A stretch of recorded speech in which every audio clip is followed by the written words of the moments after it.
Hello, everyone. Welcome to Teachable University and to my lecture series of Financial Masters, A Guide to Wealth. And in this course and in this series, we're going to be discussing really how we can learn how to accumulate wealth and riches based on the strategies and experiences of the financial masters that came before us and are currently with us today. And really, I think this course is so important because for many of us, money is a very emotional topic. We all would love to earn more of it, but for many of us, we struggle with really how it is we can accumulate more wealth and how we can improve our financial standing so that we can improve the quality of our lives, the lives of others, and really accumulate wealth so we can pass it on to our children and to future generations.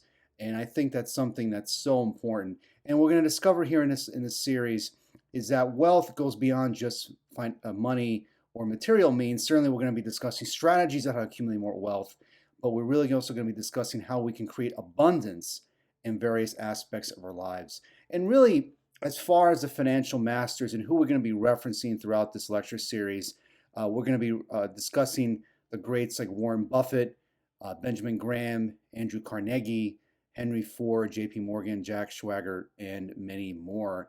And you're going to find that many of the masters and industrialists and entrepreneurs and investors that we're going to be discussing are going to come from various backgrounds and different industries, from steel, oil, railroads to tech and investing in other industries. So it's going to be a pretty eclectic group. But what you're going to find is that there's going to be a common theme or thread that many of these financial masters have. And that's something that we're going to try to find throughout this lecture series. What are some of the common things that all these people are doing in order to accumulate vast amounts of wealth?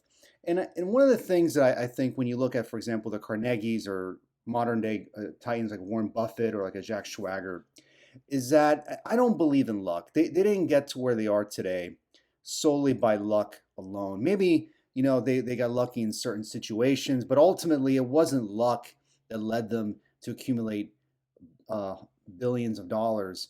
It's really developing strategies and ways of thinking and behaviors and systems that they were able to fine tune that helped them deliver massive results. And I want to start this lecture with a quote from Napoleon Hill from his book Think and Grow Rich, is that when riches begin to come, they come so quickly in such great abundance that one wonders where they have been hiding during all these lean years. And Napoleon Hill's Think and Grow Rich is such a great book. It's really the epitome of personal growth books. Think and Grow Rich really, I think, set the standard for all the personal growth books that we have today. And Napoleon Hill's book is fantastic because he was able to study and interview more than 100 of the top industrialists and financial masters in the early part of the 20th century, like Andrew Carnegie and Henry Ford and others. And what he discovered is that these wealthy individuals did things a certain way. But what I love about this quote is that it really shows that it's not so much about hard work. It's not so much about hard work, because how many of us have worked so hard at whatever career we have or business that we have, and we get nowhere close to where we want to be financially. And the reason is because it's not so much hard work. And this doesn't mean, of course, that there is no effort required. Effort is necessary in order for us to get where we want to be financially. But there's an intangible, I think, force or way of thinking or something that we're going to try to make tangible in this entire lecture series. And it all starts with the mind and how we think. So really the purpose of this course then is to learn from the financial masters so we can develop our own mental and financial roadmap to wealth and prosperity. And we're going to reference Napoleon Hill's Think and Grow Rich throughout this lecture. But really, in this course, we're going to be able to study the financial masters so that we can develop a roadmap or a system or a set of habits we can implement every single day that can help us improve our financial well-being and accumulate wealth and vast riches. Now, I'm not suggesting that after you take this course, you're going to be a multi-billionaire. Maybe you will, I don't know. It's very possible. But the whole goal here is that we can make better financial decisions so that we can, again, accumulate vast riches. And I think it's very important to lay out the fact that there's nothing wrong with wanting to be wealthy. Money isn't everything, obviously. And always hear this term all the time. Oh, well, Frank, money isn't everything. Of course, it's not everything, but it is important. We live in a world that requires money in order for us to be able to put a roof over our head, to get food and clothing and provide shelter for ourselves and security, and also to do the other things that are important for living a purposeful and meaningful life. We need money to be able to do that. And that, I think, is what this course is all about. It's helping us to accumulate abundance in various aspects of our lives. So when you look at the greats from Warren Buffett to Henry Ford, the most financially affluent operate in a certain way. They think and act differently that gives them massive results. And that's really what it's all about here, massive results. I don't believe in failure, I believe in results. If you're not getting where you are financially, it's because you're not getting the results that you want. And that means you're doing things in a certain way that aren't yielding you an improved financial lifestyle or more income or more money. So the goal here again is to try to see what we can do to develop better habits, because wealth doesn't happen by accident. It requires a set of beliefs, behaviors, strategies, and specific goals that push us to achieve what to many seem impossible. And that's another thing too we're going to be exploring here, is that we need to start setting bigger goals and also more specific goals. The wealthy don't get to where they are by accident or luck, as I said before. They do things a certain way.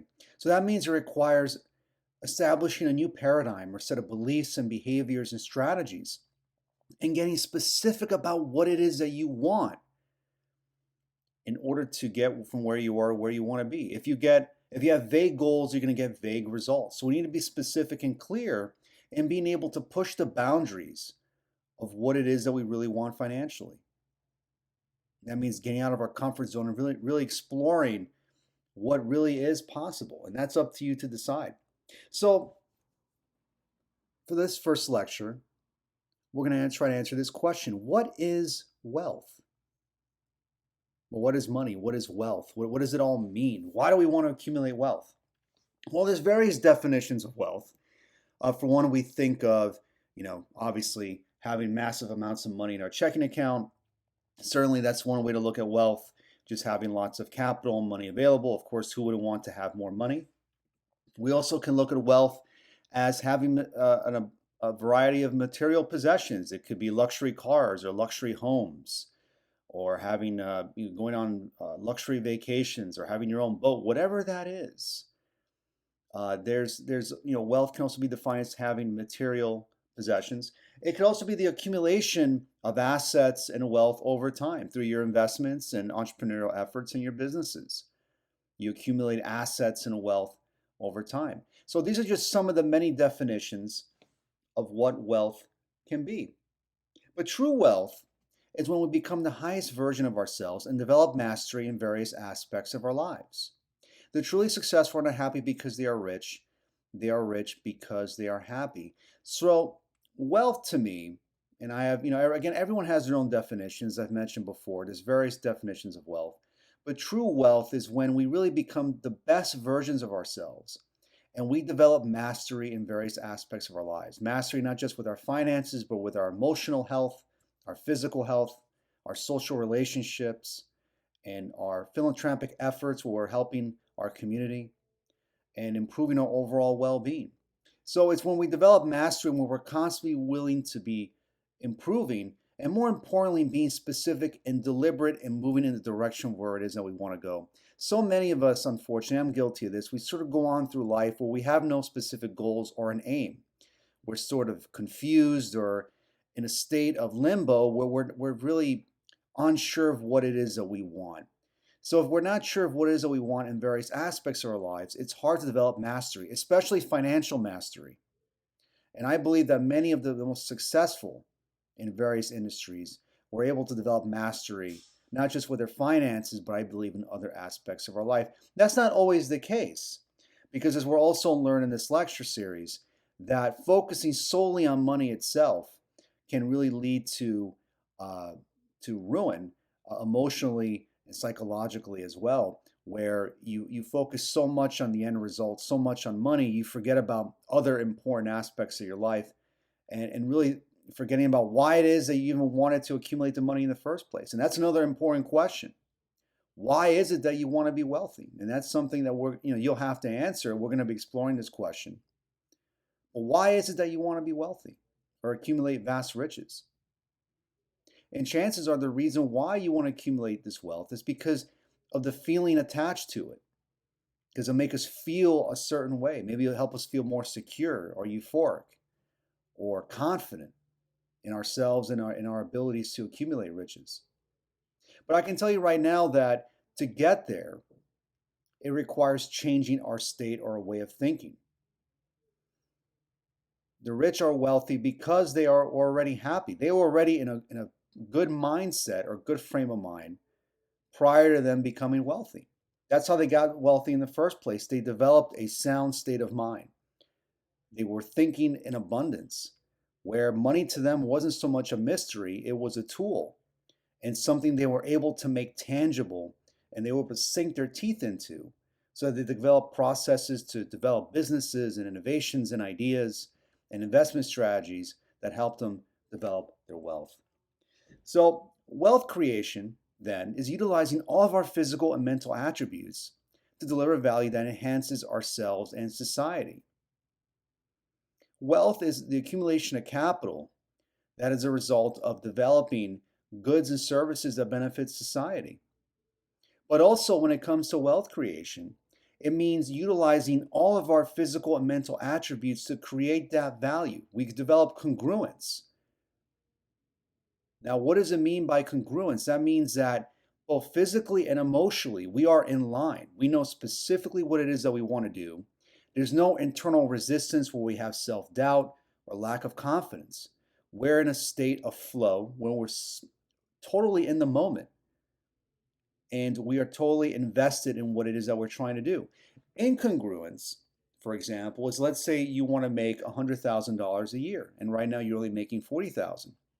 You may want to make $100,000, but subconsciously, your beliefs say otherwise. Subconsciously, you believe that it's not possible to make $100,000. And that can manifest itself physically, where maybe you become anxious or frustrated, you feel a certain way. That can manifest itself physically. So that's where you're out of line, you're out of sync, both physically and emotionally. But when you're in line, when your beliefs match with your intentions of what it is that you want to do, that's when you develop that state of flow where you're not overly analytical. And meaning that the wealthy are willing to take action on their ideas. Thus, the wealthy operate by accumulating mental abundance and focusing their energies on their goals. They zero in on what it is that they want to do and what they want to accomplish. They don't hesitate. Okay, it's like with Cortez, they burn their ships. There's no going back. They know what they want to do and they go for it. And they're willing to pivot and make changes along the way and change course, but ultimately they have goals and they're going to pursue them, and that's it. And they use all their physical and mental attributes to do that. So then really money is a tool. It will take you wherever you wish, but it will not replace you as the driver. So money then really, accumulating wealth, accumulating capital, is simply just a tool that we use in order to be able to get us where we want to be. We don't accumulate money because we're obsessed with little green pieces of paper. We want to acquire more wealth. We want to be able to have more money because of what it can do for us. It can help us grow our businesses. It can help us improve our lives and the lives of others. It can help us create new opportunities, experience that maybe we would not have had before. But also money is a tool because we live in a free market society where in order for us to be able to improve our lives, we need to be able to have money to acquire the necessities and the luxuries that we need to have a comfortable life. Again, money isn't everything. There's other important aspects of life. But it's just one of the many things that we really need to focus on and improve in order for us to get where we want to be. Because when we acquire vast amounts of wealth and abundance, this can transform our lives. This can help improve the quality of our lives and improve the quality of the lives of the people around us, and can give us more opportunities. And it helps us expand and bring out the best version of ourselves when we have more of this tool that is money that can help us improve our lives. So money is no different than any other resource that can enhance the individual and society through innovation and multiplying the good that satisfies our basic physical and psychological needs. So, and I've mentioned this in my previous lectures on speculation and risk taking, all of us have physical and psychological needs. And going back to Abraham Maslow's hierarchy of needs, you'll find that in that hierarchy, in that pyramid, you'll see the bottom of that pyramid, it's the necessities like food, water, clothing, shelter. And then when you go past these basic necessities, then we have social relationships, fulfillment, meaning, purpose, having a meaningful career, contribution. And then on the pinnacle of that pyramid is self-expression. And those that are affluent among us, the wealthy, I believe many of them get there because they reach the top of that pinnacle. They're able to express themselves and be able to use all of their physical and psychological attributes, all of their gifts in congruence so that they can achieve financial abundance. And that is, to me, the pinnacle of living a fulfilling life.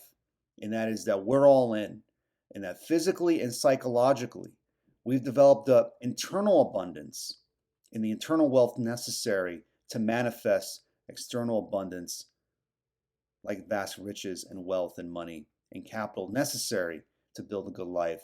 And we're going to be exploring this topic further in the next lectures. In the next lecture, we're going to be discussing really the history of wealth accumulation and the history of financial markets and how we can use this history to help us make better financial decisions.